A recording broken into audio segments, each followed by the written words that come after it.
My name is Julia Sinclair. I'm 32 years old, and for 7 years, my own father acted like I had never been born. Then, at my brother's wedding, in a ballroom full of lawyers who all knew my last name, he looked at me like I was a stranger who had wandered in off the street. And he said the sentence I never expected to hear from him. You should not be here, Julia. Not after what you did to this family. 200 guests. Crystal glasses. My mother's hand tightening around my father's arm like she was holding him back from something worse. I stood there in a soft green dress, holding a plate I hadn't touched, and I felt every single person near us go quiet at once, the way a room does right before something breaks. I hadn't done anything to this family except leave it, but my father said it like I had committed a crime.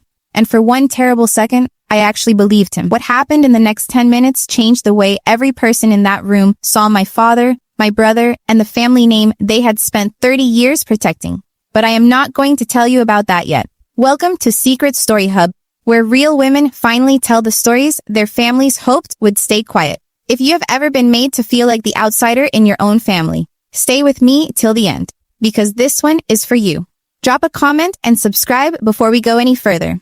This story does not start in that ballroom. It starts 7 years earlier, in a house in Charleston, South Carolina, where every dinner conversation eventually turned into a closing argument. My father, Richard Sinclair, was a senior partner at one of the oldest law firms in the state. My mother had been a paralegal before she married him, and she never let anyone forget how much she understood the business. My older brother, Ethan, was already in law school by the time I finished high school, and everyone in Charleston knew exactly where he was headed, because our family had a way of announcing its plans before they even happened. I was the other kind of Sinclair. I loved biology, not case law. I wanted to become a nurse, and the first time I said that out loud at our dinner table, my father set his fork down slowly, the way he did right before he cross-examined someone and asked me if I had really thought this through. There was a wall in our hallway that my mother was very proud of. Law degrees, bar certificates, a photo of my father shaking hands with a state senator. Right at the end of that wall, there was one empty space my mother always said was waiting for my diploma. Not a nursing diploma. She never had to say which one she meant. I used to stand in that hallway some nights, looking at that empty space, wondering what it would feel like to finally fill it. And wondering, even then, if filling it was the only way this family would ever really see me. I had no idea yet how far I would have to go, or how long it would take before my father would finally say my name again. My father never raised his voice. That was the thing about him. In our house, disapproval came dressed as reasonable questions, one after another, until you started doubting things you had been sure of 5 minutes earlier. Have you thought about the debt, Julia? Have you thought about what people will say when they ask what my daughter does?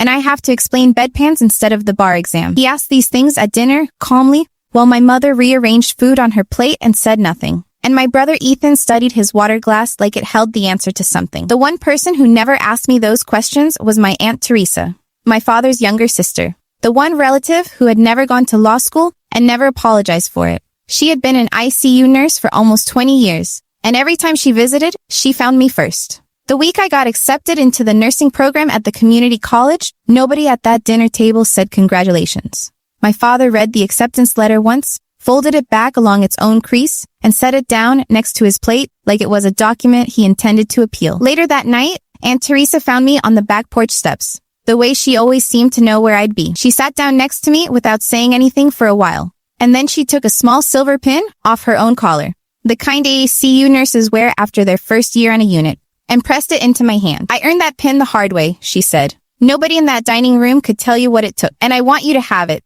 Not because you need proof, but because someday somebody in there is going to make you feel small for choosing this. And I want you to have something in your pocket that already knows better. I kept that pin in my coat for years after that, long after the coat itself wore out. The formal ultimatum came 6 weeks before I started classes. My father called it a family meeting, which was what he called it whenever he wanted witnesses. He sat at the head of the table and told me that the trust fund my grandfather had set up, the one meant for law school, would only be released for law school.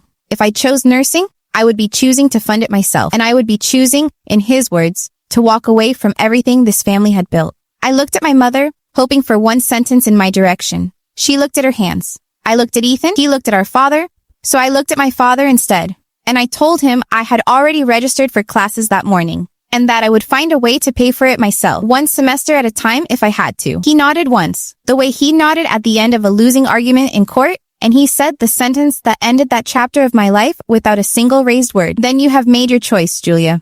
Please don't confuse either of us again about which family you belong to. I left home 3 days after that dinner.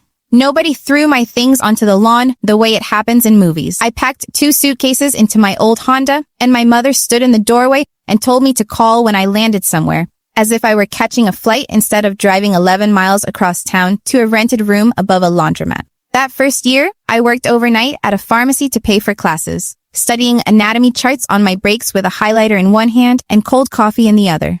Aunt Teresa's pin stayed clipped inside my coat pocket, and some nights, when I was too tired to remember why I was doing any of this, I would take it out and hold it until I remembered. Nobody from home called. I told myself that was fine. But I checked my phone anyway, every single night for longer than I want to admit. I finished the program in 3 years instead of 2. Taking extra shifts to cover tuition, my father never offered again. My first job was on a med-surg floor 40 minutes from Charleston, and within a year, I transferred into the ICU, the same unit Aunt Teresa had worked for 2 decades. She cried on the phone when I told her, the only time in my life I ever heard my aunt cry. That was also the year I met Marcus, a respiratory therapist on the same rotation.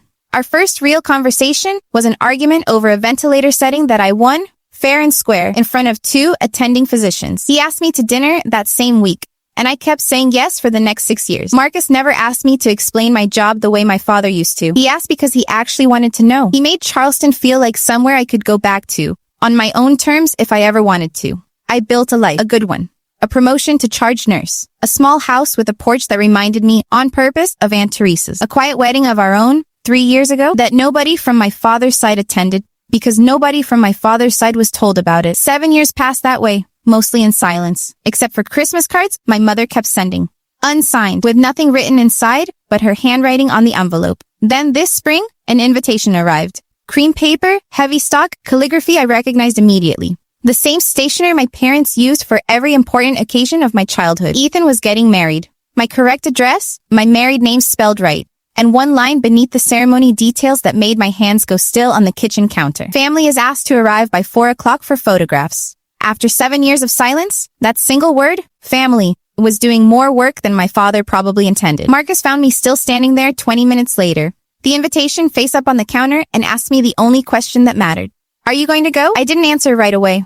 I was still doing the math on whether I was ready to stand in a room with my father again and find out what kind of daughter he still believed I was. I went to that wedding. I stood in that ballroom in my soft green dress. And when my father said I should not be here, not after what I did to this family, I did not raise my voice either. I had learned that from him. What exactly did I do? I asked him. For a moment, he looked almost unsure, which I had never seen on his face before. He said a colleague had heard at a hospital fundraiser weeks earlier that I had been telling people around Charleston that my own family threw me out over a nursing degree, right before an important merger for his firm. I never said a word about this family to anyone outside my own house, I told him, and I meant it.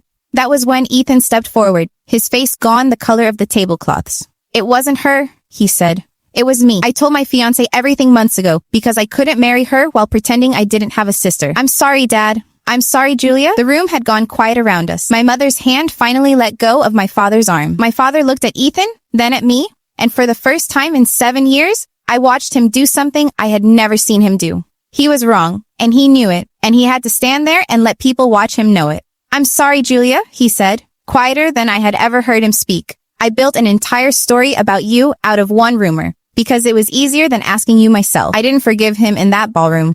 Not out loud, not completely. 7 years doesn't close in one apology, and I wasn't going to pretend it did just because 200 people were watching. But I told him I was glad he finally asked me himself instead of a colleague.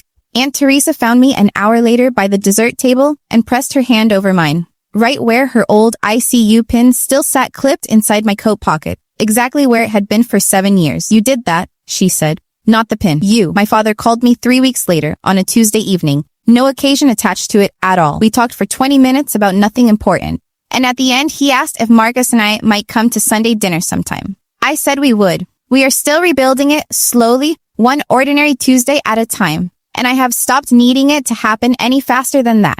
If someone in your own family ever made you feel like you had to earn your place at the table, I hope you remember this. You were never the problem they made you carry. Share this with someone who needs to hear it. Drop a comment about your own table, and I will see you in the next story.